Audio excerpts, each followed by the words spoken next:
Shalom keluarga damai, kembali lagi dalam Sapaan Damai Sejahtera 24 November 2022. Mari keluarga damai kita bersama-sama mempersiapkan hati merenungkan firman Tuhan.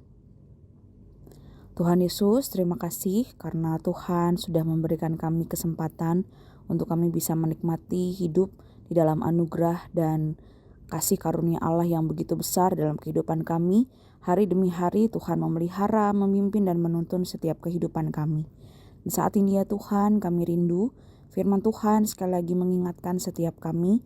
Firman Tuhan sekali lagi memberikan kekuatan untuk setiap kami hidup di dalam kebenaran Tuhan. Kami siap untuk mendengarkan firman-Mu.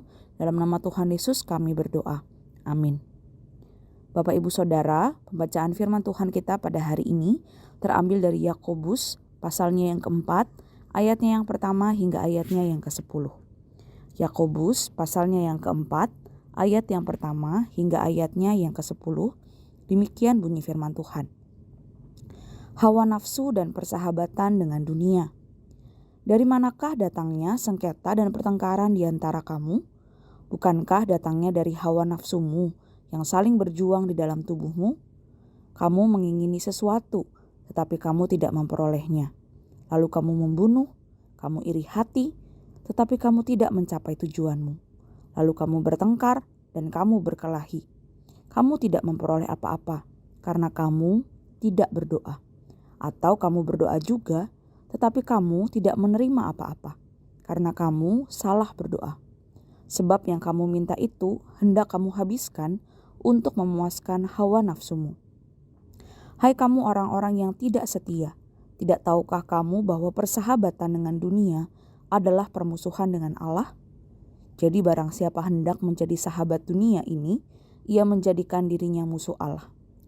Janganlah kamu menyangka bahwa kitab suci tanpa alasan berkata, roh yang ditempatkan Allah di dalam diri kita diingininya dengan cemburu. Tetapi kasih karunia yang dianugerahkannya kepada kita lebih besar daripada itu. Karena itu ia katakan, Allah menentang orang yang congkak, tetapi mengasihani orang yang rendah hati. Karena itu tunduklah kepada Allah dan lawanlah iblis, maka ia akan lari daripadamu. Mendekatlah kepada Allah dan ia akan mendekat kepadamu. Tahirkanlah tanganmu, hai kamu orang berdosa, dan sucikanlah hatimu, hai kamu yang mendua hati. Sadarilah kemalanganmu, berduka cita dan merataplah. Hendaklah tertawamu kamu ganti dengan ratap, dan sukacitamu dengan duka cita. Rendahkanlah dirimu di hadapan Tuhan, dan ia akan meninggikan kamu. Sedemikian jauh pembacaan firman Tuhan kita pada hari ini. Keluarga damai, tema perenungan kita pada hari ini adalah tunduk kepada Allah. Menjadi Kristen bukan berarti segala hawa nafsu dan keinginan kita dimatikan. Justru sebaliknya, ketika kita mengambil keputusan menjadi orang Kristen, maka kita mendapatkan dua musuh yang kuat dan tangguh, yaitu nafsu kedagingan yang semakin menentang iman kekristenan di dalam diri kita dan hal-hal dunia yang berusaha mempengaruhi kita, baik dari dalam maupun dari luar. Banyak orang yang beranggapan bahwa musuh Tuhan adalah orang yang tidak mengenal Tuhan. Benarkah demikian? Bacaan hari ini menegur kita karena di kalangan orang-orang yang mengaku diri Kristen justru terdapat orang yang Yakobus nyatakan sebagai musuh Tuhan. Mengapa justru orang beriman menerima surat ini yang ditegur Yakobus sedemikian keras? Karena dalam perilaku ibadah dan doa mereka tidak mengusahakan kehendak Allah, yaitu damai dan kebenaran. Mereka malah memperjuangkan nafsu diri mereka sendiri dalam kerohanian yang penuh semangat, tetapi salah itu berkembang rasa iri, pertengkaran, atau perkelahian yang di hadapan Allah sama dengan membunuh. Sikap ibadah yang egoistis itu selain tidak berkenan kepada Allah, juga tidak bermanfaat apapun karena Allah tidak akan merespon. Bila orang Kristen menjadi duniawi atau mengutamakan kenikmatan dunia dan menyukai pola hidup orang yang tidak kenal Tuhan, itu artinya telah berzina dengan dunia ini. Orang Kristen duniawi adalah musuh Allah. Seorang yang memberikan kebebasan kepada nafsu kedagingan untuk memutuskan segala sesuatu akan mengakibatkan terjadinya berbagai kejahatan dunia, seperti pertengkaran, pertikaian, pembunuhan, dan penghancuran. Bahkan lebih lagi, doa yang seharusnya menjadi sarana komunikasi kepada Allah dapat disalahgunakan demi kepuasan nafsu diri masing-masing. Beberapa contoh berikut merupakan gambaran bagi kita. Semula ingin minta uang, tetapi karena tidak terpenuhi, akhirnya mata gelap, kemudian membunuh.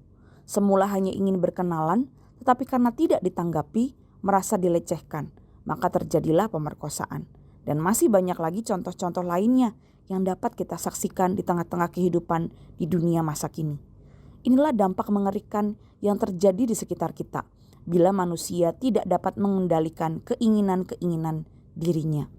Dari sini kita mendapatkan peringatan bahwa segala keinginan yang didasari nafsu akan berakibat negatif, merugikan dan menghancurkan orang lain, bahkan diri sendiri.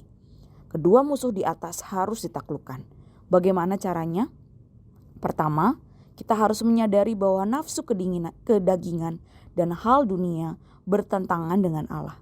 Mencintai dan memuaskan keinginan duniawi berarti kita menentang Allah. Dan yang kedua, Roh Allah telah dianugerahkan kepada kita di dalam diri kita untuk membekali setiap kita menghadapi musuh-musuh kita, yaitu diri kita ataupun juga dari luar. Di dalam kemurahannya Allah tidak akan membiarkan umatnya mengalami kehidupan sesat yang seperti demikian. Ia telah memperbarui roh kita dan mengingini roh kita sepenuhnya, sebab Allah yang cemburuan adanya. Ia menuntut agar kita merendahkan hati dan menerima pentahiran dari Allah, sungguh-sungguh bertobat dan melawan iblis dan dunia. Banyak orang bermerek Kristen, tetapi hatinya bukan Kristen.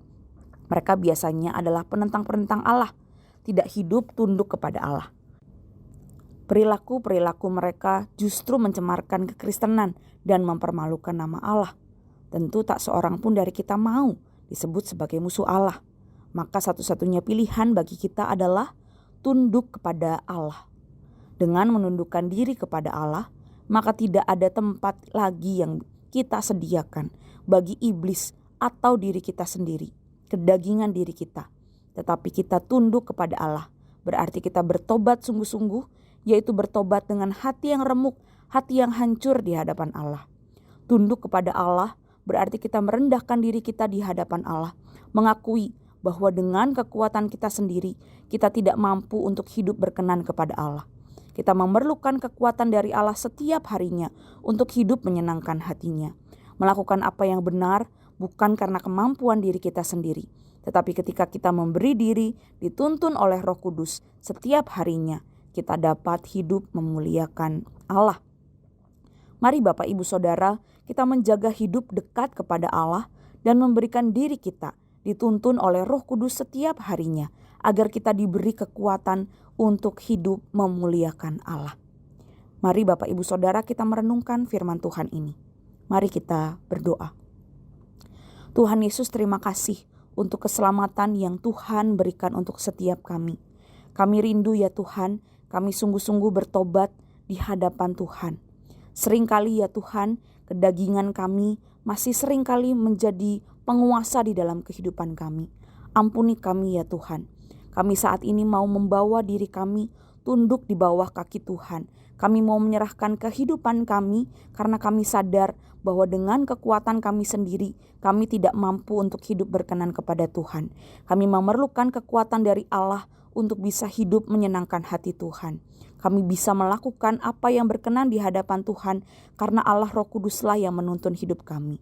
Kami rindu ya Tuhan, Engkau menolong setiap kami menjalani kehidupan kami agar kami tetap hidup dekat dengan Tuhan dan dituntun oleh Roh Kudus setiap harinya agar kami hidup memuliakan Tuhan. Kami rindu biar Tuhan menolong kami setiap hari, Tuhan menolong kami di dalam setiap pergumulan kami, dalam tantangan kehidupan kami, agar kami tetap memberikan diri kami untuk dituntun oleh Roh Kudus. Terima kasih Tuhan Yesus. Dalam nama Tuhan Yesus kami berdoa dan mengucap syukur. Amin. Selamat beraktivitas Bapak Ibu Saudara. Tuhan Yesus memberkati setiap kita.